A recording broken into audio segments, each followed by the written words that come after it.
Australia versus India की one day series चल रही है और दूसरा टेस्ट भी इंडिया हार चुका है। सो खैर बात करते हैं इस पे, पहले देखते हैं हुआ क्या इसमें। इंडिया ने पहले बैटिंग की क्योंकि ऑस्ट्रेलिया टॉस जीता था और रोहित शर्मा ने 73 रन बनाए। शुभमन गिल जल्दी आउट हो गए थे, 9 रन बना के आउट हो गए थे वो। अच्छा, रोहित शर्मा भी कोई मतलब शॉट्स, जब वो शॉट्स लगा रहे थे तो ऐसे लग रहा था कि वो शॉट्स जो लगा रहे हैं वो बड़ी पक्की शॉट्स हैं, लेकिन वो बड़े फंस रहे थे शुरू में भी। और एक टाइम पे तो ऐसे था कि जैसे वो उनसे खेला ही नहीं जा रहा। 40 बॉलों में 14 रन थे उनके, बट खैर उन्होंने शॉट्स मारे। 73 इंपॉर्टेंट रन थे वो इंडिया के लिए। विराट कोहली 0 पे आउट हो गए दोबारा। और सबसे मजे की बात यह है कि अब इनकी जो डिस्कशंस है ना इंडियंस की, इंडियन मीडिया पे, वो बड़ी इंटरेस्टिंग है। खैर उसके बारे में बात करते हैं, लेकिन पहले जरा मैं आपको स्कोर कार्ड बता दूं। श्रेयस अय्यर ने 61 रन बनाए अच्छी बॉलों में, और इनके बारे में भी बात हो रही थी कि ये एशियन कंडीशंस के बाहर अच्छा नहीं खेलते, लेकिन डिसेंट परफॉर्मेंस थी। अक्षर पटेल ने 44 रन बनाए, केएल राहुल ने 11 रन बनाए, वॉशिंगटन सुंदर ने 24 रन बनाए, हर्षित राणा ने, जिसकी बदौलत ये 264 तक पहुंच गया, वरना इनके आई थिंक 226 पे 8 आउट थे। सो वहां से कुछ रन इन्होंने किए, 13 रन अर्शदीप ने किए। सो ये किसी तरह वहां तक पहुंच गए। बॉलिंग की अगर बात करें तो मिचेल स्टार्क ने 2 आउट किए हैं 10 ओवरों में 62 रन दे के। हेजलवुड ने कोई आउट नहीं किया, लेकिन 29 रन सिर्फ दिए, उसने 2 मेडन किए। बार्टलेट ने 3 आउट किए हैं 39 रन दे के, 1 मेडन है 10 ओवरों में, और इसी ने आउट किया था कोहली को। पूरा फंसा के उसने आउट किया। पहले 2-3 बॉलें बाहर की, फिर 2 अंदर लेके आया, उसमें से 1 आउट हो गया वो। सो 4 आउट किए आदम ज़ेम्पा ने 60 रन दे के। और इनके बड़े बॉलर हैं यार, ये सारे ऑलराउंडर्स ही हैं। सबने आई थिंक कुछ ना कुछ बॉलिंग की। ऑस्ट्रेलिया बैटिंग के लिए आता है, सो वो अपने तरीके से खेलते हैं। आप इनकी टीम देख लें, जो मर्जी प्लेयर आ जाए उसका जो रोल है ना वो उसी तरह से खेलते हैं। मैं भी आपको बताता हूँ कैसे। मिचेल मार्श और ट्रेविस हेड ने ओपन किया, और T20 के लिए भी ये ओपन करते हैं। मिचेल मार्श 11 रन बना के आउट हुआ, 28 रन बनाए ट्रेविस हेड ने। मैथ्यू शॉट, अच्छा मैं वैसे ये सोच नहीं रहा था कि ये कभी वनडे क्रिकेट खेलेगा। जिस तरह से जब ये आया था मुझे लगता था इसकी कुछ पिकअप शॉट्स हैं 1-2 और वो T20 में काम आती हैं। वो नहीं था जेक फ्रेजर मकर्क, इसके साथ ये ओपन करेगा और ये दोनों ओपन करके बस T20 में खेलेंगे। लेकिन ये तो प्रॉपर यहाँ पे आया और बड़ी जिम्मेदारी से इसने बैटिंग की है। 74 रन जिसने बनाया 78 बॉलों में, वो अपने प्रॉपर स्ट्राइक रेट से खेल रहे थे, कोई स्ट्राइक रेट नीचे नहीं आया। एक टाइम पे तो 100 से भी ऊपर का था। अच्छा, रेंचो इसके साथ खेल रहा था, वो बड़ा जबरदस्त खेल रहा था।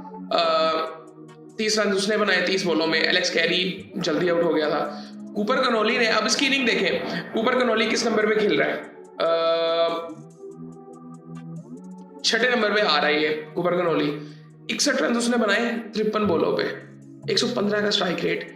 वनडे मैच खेल रहा है ये, मतलब उन्होंने अपनी गेम नहीं चेंज की, वो अपने प्रॉपर स्ट्राइक रेट की जो रिक्वायरमेंट है उसकी उस तरह खेलते रहे। मैं इसकी एक और मिसाल आपको देता हूँ।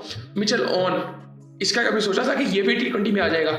इसका भी इसको भी ये भी जो लाइमलाइट मिली थी ना इसको, ये PSL में मिली थी।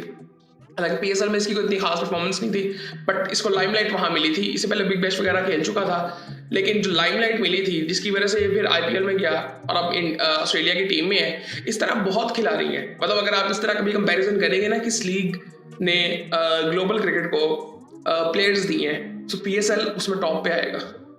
क्योंकि PSL में ऐसे प्लेयर्स आते हैं जो कि मोस्टली उन्होंने डेब्यू नहीं किया होता अपने कंट्री से, और वहाँ पे परफॉर्म करके वो बाद में अपने कंट्रीज में नजर आते हैं। बहुत सी मिसालें हैं। डेविड मलान बहुत बड़ी मिसाल है।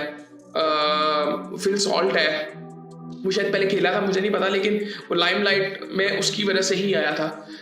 और भी बहुत से प्लेयर्स हैं, वो जो था टिम डेविड है,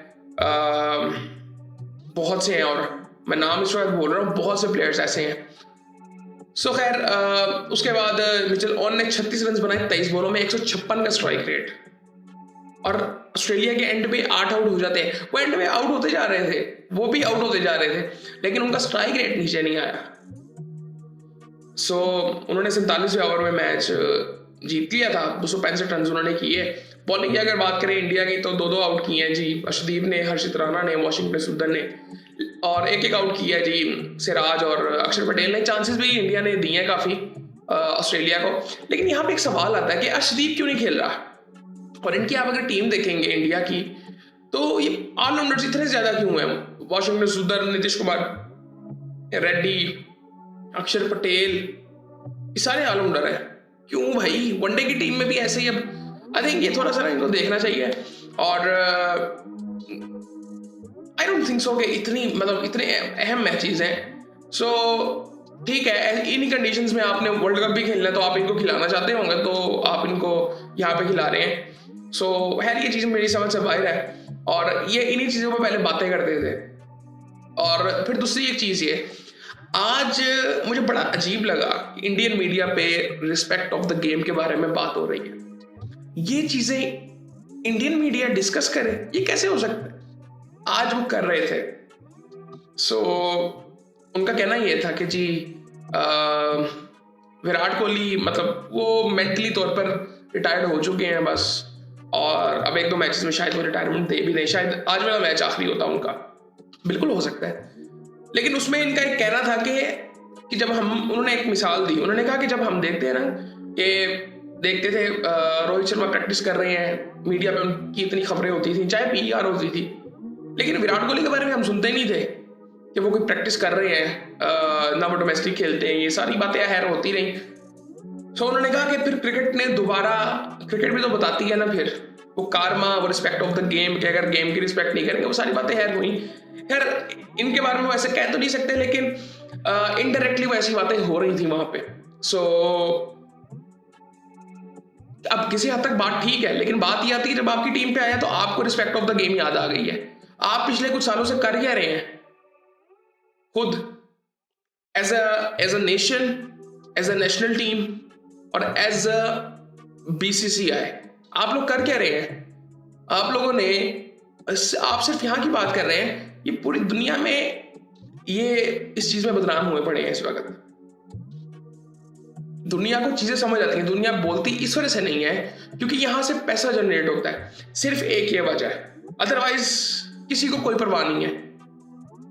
सबको पता है कि ये क्या कर रहे हैं और क्यों कर रहे हैं, ये भी पता है। सो खैर ये चीजें चलती रहती हैं, लेकिन आई थिंक ये अब इनको अब थोड़ा सा सोचना तो पड़ेगा कि मतलब फॉर एग्जाम्पल मुझे उसकी तो पहले समझ ही नहीं आई कि उसको क्यों नहीं खिला रहे, जिसको ये कहते थे कि जी दुनिया का बेहतरीन स्पिनर है तो उसको खिलाओ, फिर अब खिलाना है उसको।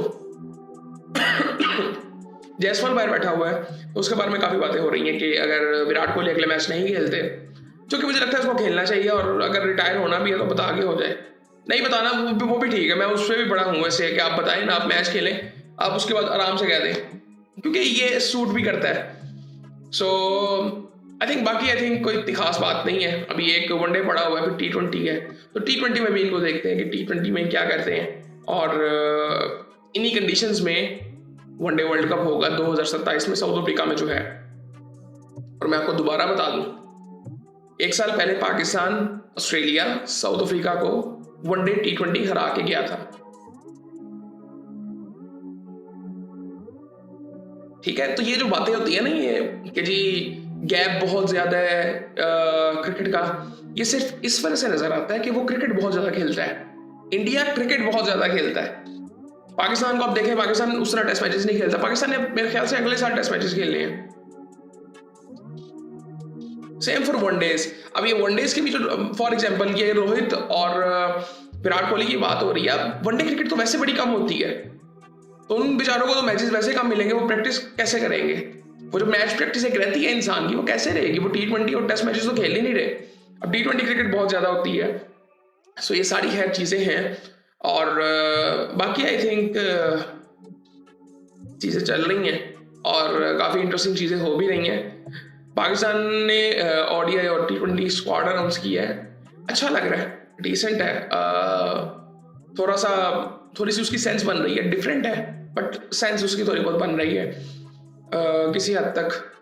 सो बाकी फिर आपसे बाद में बात होती है।